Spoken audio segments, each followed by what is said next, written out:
Hello, and welcome to the Chest Journal's Editor Highlights podcast. Each month, Chest Editor-in-Chief Dr. Peter Mazzone highlights key articles from the current issue of the journal to help clinicians stay informed about new research in the fields of pulmonary, critical care, and sleep medicine. To introduce this month's episode, here is Dr. Peter Mazzone.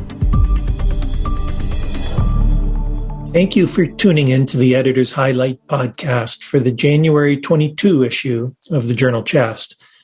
There's a great lineup of diverse content in this month's issue. Over the next 15 minutes, I'd like to provide a brief overview of key manuscripts published in each of our content areas, starting with our asthma content area. In this month's issue, Mohan and colleagues contribute a Chest review of the current knowledge and future needs in the evaluation and management of mild asthma. This review includes an examination of our current understanding of the pathophysiologic features and management of mild asthma, including an update of clinical research studies that explore the efficacy of as-needed inhaled corticosteroids along with rescue medications. Unmet future needs are also discussed. Next is our chest infections content area. Some patients who recover from mild COVID-19 infection exhibit persistent exertional limitation. In this issue, Singh and colleagues explore the pathophysiologic mechanism of exercise intolerance in post-COVID-19 long-haul syndrome patients without cardiopulmonary disease. Invasive cardiopulmonary exercise testing was performed in 10 patients with long-haul syndrome and 10 age and sex-matched control subjects. Those with long-haul syndrome had reduced peak exercise aerobic capacity associated with impaired systemic oxygen extraction compared to control participants, and despite a preserved peak cardiac index. In addition, greater ventilatory inefficiency without an increase in dead space ventilation was noted in the long-haul patients. These results suggest exertional limitation in COVID-19 long-haul syndrome is related to a peripheral rather than a central cardiac limit, as well as an exaggerated hyperventilatory response during exercise. Also in this section is an original research article describing the occurrence and clinical relevance of aspergillus sensitization and allergic bronchopulmonary aspergillosis in bronchiectasis COPD overlap, a chest review on the treatment of Mycobacterium abscessus pulmonary disease, and a point-counterpoint debate about the treatment goals for adults compared to children with cystic fibrosis in the era of CFTR modulator therapies. On to our COPD content area.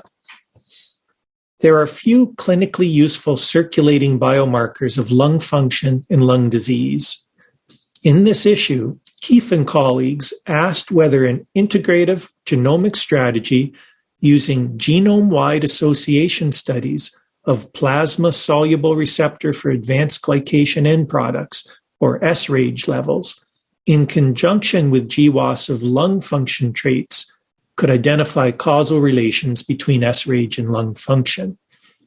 Measurements included sRAGE levels and GWAS identified protein quantitative trait loci variants integrated with GWAS variants of lung traits in over 6,800 participants of the Framingham Heart Study. Co-localization of sRAGE and lung trait variants was conducted, and Mendelian randomization was performed to infer causality of sRAGE for pulmonary traits. This evaluation identified shared genetic signals and suggested protective causal relations of sRAGE to several pulmonary traits. Higher sRAGE levels were associated with preserved lung function. These results suggest a protective role of sRAGE and a possible therapeutic target for treatment and prevention of inflammation-related lung disease. Next is our critical care content area. Recent medical society opinions have questioned the use of early antimicrobials in patients with sepsis but without septic shock.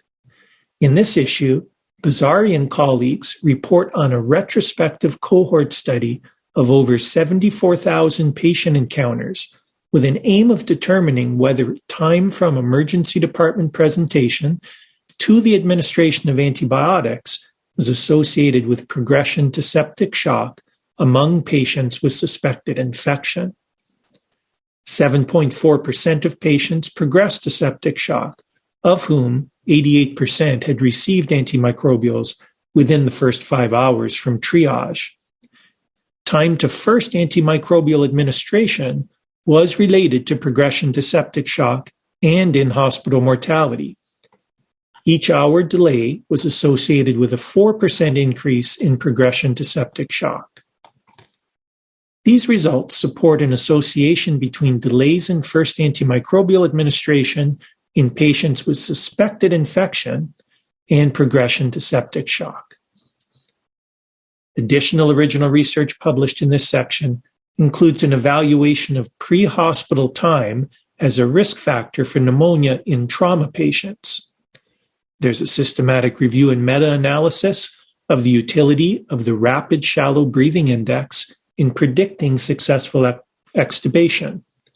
There's a propensity-matched cohort study evaluating early tracheostomy for managing ICU capacity during the COVID-19 pandemic.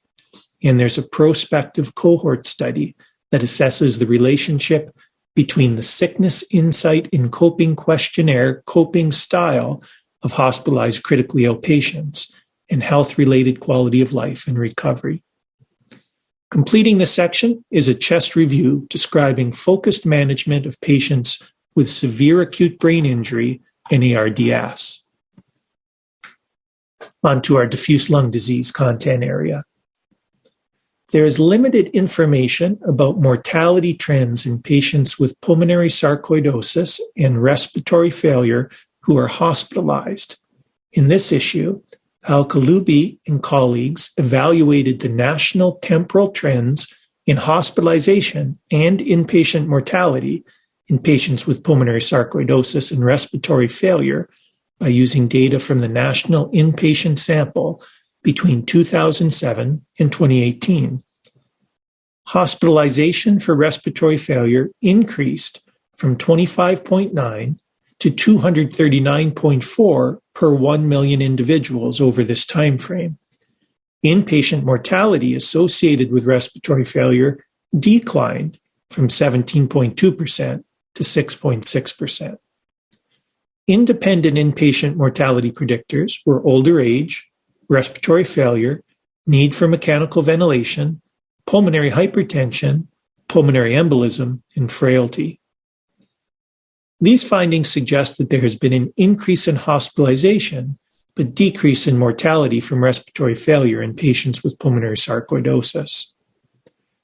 Completing this section is a How I Do It review about when and how to consider lung transplantation for patients with COVID-19.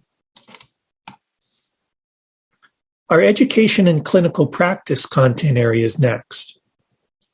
There are complex relationships between ozone and other air pollutants and known lung function effects.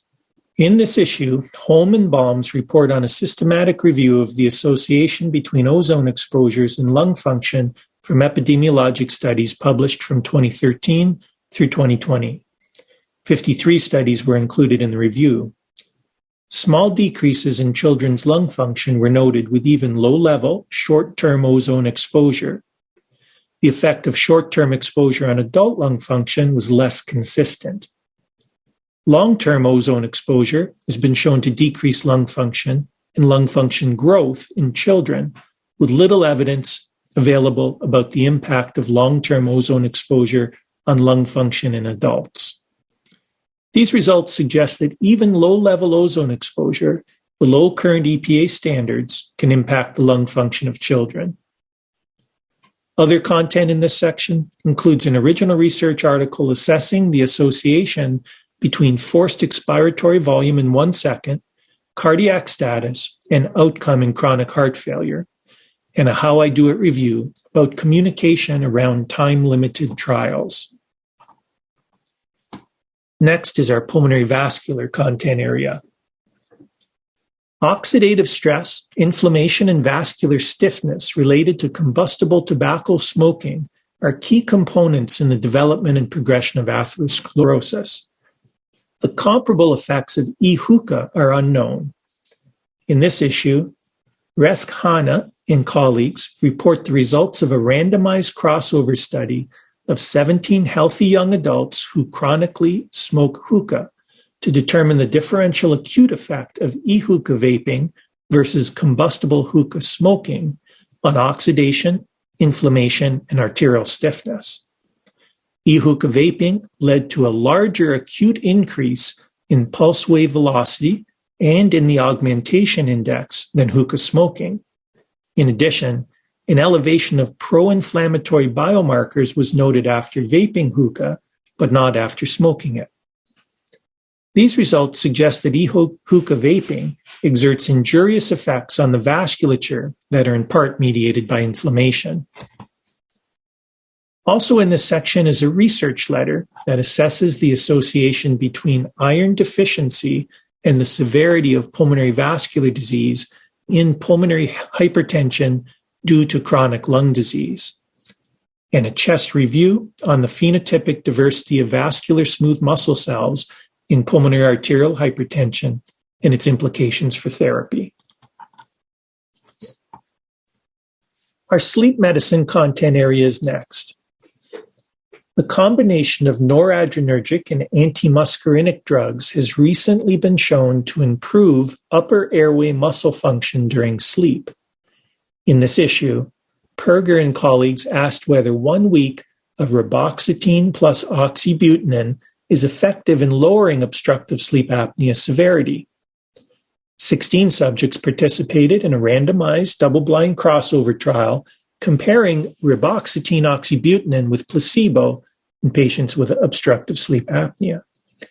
Treatment lowered the apnea-hypopnea index from 49 events to 18 events per hour, while placebo only lowered the AHI to 39. The response rates were 81% for active treatment and 13% for placebo. The psychomotor vigilance test median reaction time and the oxygen desaturation index improved in the treatment arm. These results suggest the administration of reboxetine and oxybutynin is a potential pharmacologic treatment for obstructive sleep apnea. Next is our thoracic oncology content area.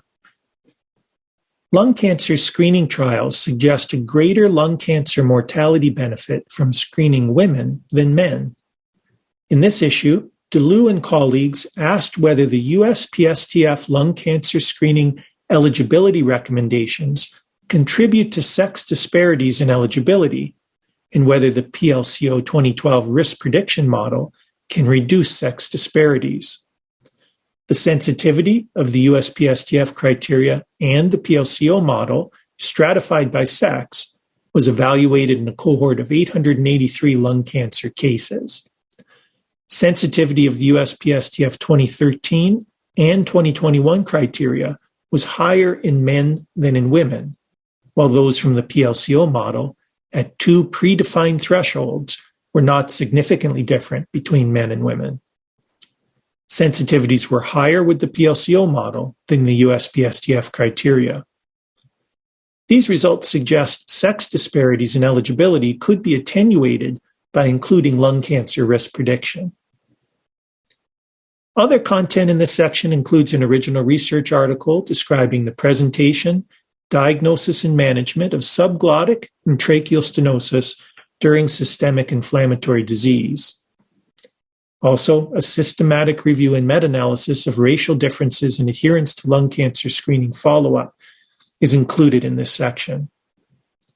A research letter describes tyrosine kinase inhibitor use for acute respiratory failure due to non-small cell lung cancer involvement, and a How I Do It review describes pleural interventions in the management of hepatic hydrothorax.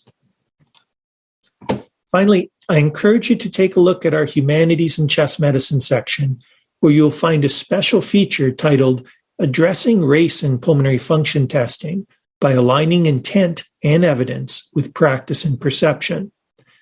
You'll find a Vantage series article about reconciling the medical device industry, clinicians, and regulation. And finally, a thought-provoking Exhalation series contribution titled Double Vision. Our case series publications for the month provide novel and educational cases to help improve your clinical skills. I hope you enjoy reading all of the high-quality content available in this month's issue of Chest. As always, I'm grateful to the authors of this work, the reviewers who volunteered their time to improve the quality of these manuscripts, and to our editorial board for guiding everything that we do. Until next month, I hope you enjoy the January issue. Thanks for listening to the Chest Journal's Editor Highlights podcast. You can find the articles mentioned in this podcast and more on chestjournal.org. And if you're looking for more context and commentary on articles in the current issue, please check out the original Chest Journal podcast, which features in-depth discussions with the authors themselves. We'll be back again with more Editor's Highlights next month.